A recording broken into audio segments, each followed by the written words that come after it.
جسے تم نقصان سمجھ رہے ہو نقصان نہیں ہے.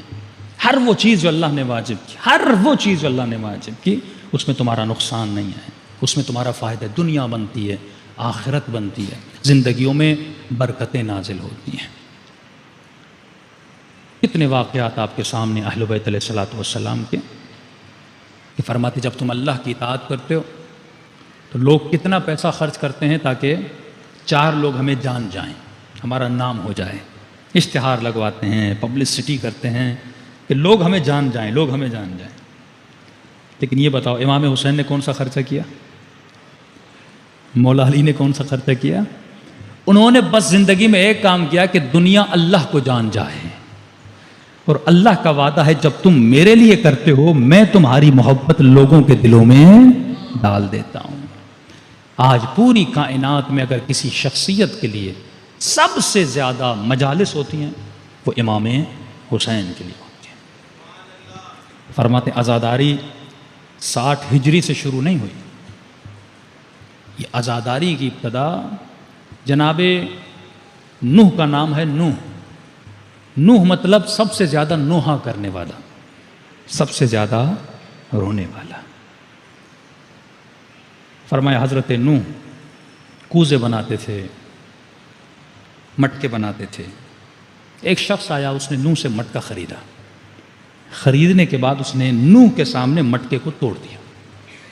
اب یہ قصہ ہے عذاب نوح کے بعد والا. پھر حضرت نوح نے کہا مجھے دوسرا مٹکا دو. حضرت نوح نے دوسرا مٹکا دیا، اس نے دوسرا توڑ دیا، چوتھا توڑ دیا. حضرت نوح نے کہا بندے خدا کیا کر رہے ہو، کیوں میرے مٹکے توڑ رہے ہو؟ اس نے کہا نوح میں نے خریدا ہے، قیمت بڑھاؤ، جتنی قیمت دو گے اتنا دوں گا، لیکن خرید کے پھر توڑوں گا. تمہیں کیوں تکلیف ہو رہی ہے، تم نے تو بیچ دیا. حضرت نوح کہتے ہیں ہاں میں نے بیچ تو دیا لیکن میں نے بڑی محنت سے بنایا ہے. اپنی بنائی ہوئی چیز کو جب ٹوٹتا ہوا دیکھتا ہوں تو مجھے تکلیف ہوتی ہے. یہاں پر وہ شخص بولا کہ اے اللہ کے نبی، میں اللہ کا بھیجا ہوا فرشتہ جبرائیل ہوں، ایک بات اپنے رب کی تجھے کہنے آیا ہوں. کہ کون سی؟ کہ نوح ایک مٹکا تو نے بنایا، اسے جب تم نے ٹوٹتا ہوا دیکھا تجھے تکلیف ہوئی. یہ بندے اللہ نے بنائے ہیں، یہ مخلوق اللہ کی بنائی ہوئی ہے. جب تو نے بد دعا دی تھی اللہ نے تمہاری بد دعا کی خاطر اس قوم کو تباہ و برباد کر دیا. تو جس طرح مٹکوں کو ٹوٹتے ہوئے دیکھتے تمہیں تکلیف ہوتی ہے، اسی طرح اللہ کو پسند نہیں کہ اللہ اپنے بندوں کو جس کو خود بنایا ہے اور خود ہی تباہ کر دے. فرماتے اس واقعے کو سن کر حضرت نوح اتنا روئے کہ کاش میں بد دعا نہ دیتا. یہی محبت امام حسین کے دل میں ہے مومنین کے لیے. فرماتے ہیں 10 ماؤں سے زیادہ اہل بیت کے دلوں میں آپ کی محبت ہے. امام زمانہ فرماتے جب میں کربلا کے مصائب کو دیکھتا ہوں روتا ہوں، لیکن اے مومن جب تمہاری خطاؤں کو دیکھتا ہوں میں اس سے زیادہ روتا ہوں. کیونکہ ہمارا چاہنے والا عذاب میں جائے، اہل بیت کو اچھا تو نہیں لگے گا.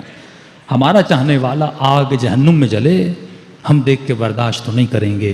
تبھی خدا نے ایک دروازہ کھول دیا کہ اے بندو میں فرش عزائے حسین ابن علی بچھا رہا ہوں، آؤ اس فرش میں تجھے بنانا چاہتا ہوں، میں تجھے اور بنانا چاہتا ہوں. یہ جنت میں نے تمہارے لیے بنائی ہے، یہ نعمتیں میں نے تمہارے لیے بنائی ہیں، تمہارے دل میں حسین کی محبت ہے. اسی لیے فرمایا ایک قطرہ امام حسین پہ جو بہاتا ہے خلوص دل سے خدا اس کے سارے گناہوں کو بخش دیتا ہے. بہت بڑے عالم کہتے ہیں کہ میرے ذہن میں سوال پیدا ہوا، میں پیدل کربلا جا رہا تھا، ذہن میں سوال پیدا ہوا کہ ایک قطرہ بعض روایات میں ہے مچھر کے پر کے برابر، مچھر کے پر کے برابر اگر آنکھ گیلی ہو جائے خدا اس کے صدقے میں انسان کی پوری زندگی کے گناہ بخش دیتا ہے. یہ عالم کہتا ہے میں سوچ رہا تھا یہ روایت لاجیکل نہیں لگ رہی، ایک آنسو اور نتیجہ اتنا کہ خدا سارے گناہ بخش دے. کہ راستے میں جا رہا تھا ایک سید مجھ سے ملا، ہمراہ ہوئے، بڑی اس نے علمی باتیں کی. میں نے کہا اب یہ اچھا موقع ہے میں سید سے سوال کروں. میں نے کہا سید ایک مسئلہ میرے ذہن میں گونج رہا ہے کہ ایک قطرے کے صدقے میں خدا سارے گناہ بخش دے. سید نے کہا کہ ایک بادشاہ تھا، ایک اپنے سپاہیوں کے ساتھ جنگل میں شکار کرنے گیا، بہت دور نکل گیا، راستہ بھٹک گیا، سپاہی بادشاہ کو ڈھونڈ نہ سکے. وہ صحرا میں بھٹکتا رہا، پیاس بھوک کا عالم تھا. اچانک اس کو صحرا میں خیمہ نظر آیا. وہ ایک بوڑھی کا خیمہ تھا. جیسے انہوں نے دیکھا کہ ایک بھوکا شخص ان کے پاس آیا ہے، اس نے کہا میں بھوک سے مر رہا ہوں، مجھے کچھ پلاؤ. انہوں نے ایک بکری تھی اس کا دودھ پلایا. اب کیونکہ صحرا تھا، گھر بہت دور تھے، جب تک اس کو سپاہی ڈھونڈتے یہ وہاں پہ رکا، اس نے اپنا تعارف نہیں کروایا کہ میں کون ہوں. ان کے پاس بکری تھی، انہوں نے کہا مہمان ہے، حبیب خدا ہے. انہوں نے وہ بکری ذبح کر دی. 3 دن اس کی مہمان نوازی کی، اس نے گوشت کھایا. اس کے بعد سپاہی آ گئے، یہ واپس چلا گیا. جاتے جاتے اس نے اپنا ایڈریس دیا کہ جب بھی شہر میں آؤ، کوئی بھی کام ہو میں کام کرنے کے لیے تیار ہوں. واپس چلا گیا. کہا 1-2 سال کے بعد جنہوں نے اس کو بکری کا گوشت کھلایا تھا وہ شہر میں آئے، اور جب اس ایڈریس پہ پہنچے ان کو پتا چلا یہ تو بادشاہ ہے، یہ تو اس شہر کا بادشاہ ہے. بادشاہ کے پاس گئے، بولا آپ کو یاد ہے 2 سال پہلے ہم نے آپ کی خدمت کی تھی، آج ہم غریب ہو گئے ہیں، اگر آپ کے پاس کچھ ہو تو ہمیں دے دیجئے. اس نے اپنے وزیر مشیروں کو جمع کیا، کہا کہ انہوں نے مجھے ایک بکری کھلائی تھی، میں ان کو کون سا انعام دوں؟ احسان کا بدلہ احسان سے کیا جاتا ہے، میں کیسے اس کا احسان چکاؤں؟ انہوں نے قبلہ اس نے 1 بکری دی تھی، آپ 10 بکریاں دیجئے. دوسرے کا بکریوں کا پورا ریوڑ دیجئے. تیسرے نے کہا آپ اس کو ایک باغ بھی دیجئے. چوتھے نے کہا نہیں، اگر اتنا ہی اس نے احسان کیا ہے تو آپ اس کو کوئی مشیر بنا دیجئے، کوئی حکومتی سرکاری عہدہ دے دیجئے. بادشاہ نے کہا یہ ساری باتیں صحیح ہیں لیکن یہ عدالت کے خلاف ہے. کہ وہ کیسے ہے؟ کہ اس کے پاس جو کچھ تھا، اس کی زندگی کی کمائی بکری تھی، تھا اس کے پاس، اس کا سرمایہ، اس کی دولت 1 بکری تھی. اس کے پاس جو کچھ تھا اس نے مجھ پہ نچھاور کر دیا. تو عدالت کا تقاضا یہ ہے کہ جو کچھ میرے پاس ہے میں بھی اسے دوں. الغرض اس سید نے کہا کہ اے ایک آنسو کی بات سن کر سوچنے والے، حسین کے پاس جو کچھ تھا اللہ کی راہ میں دے دیا.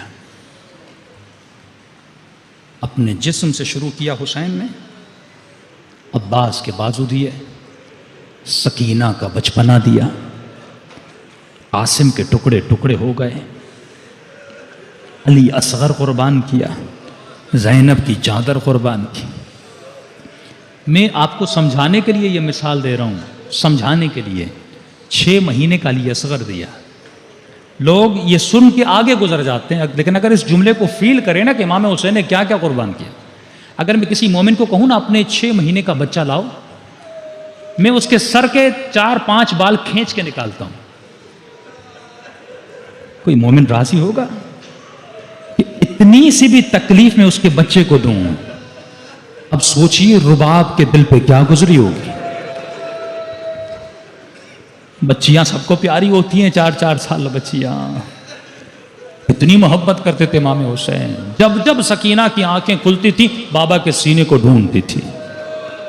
روایات میں ہے حسین گھر سے باہر جاتے تھے، انتظار کرتی تھی میرا بابا آ جائے، میں بابا کے ساتھ مل کے سفرے پہ کھانا کھاؤں گا. حسین نے وہ سکینہ بھی قربان کر دی. جاتے جاتے خاک اٹھائی اور سکینہ کے سر پہ ڈال دی اور کہا میری بیٹی اب تیرے نصیبوں میں یتیمی ہے.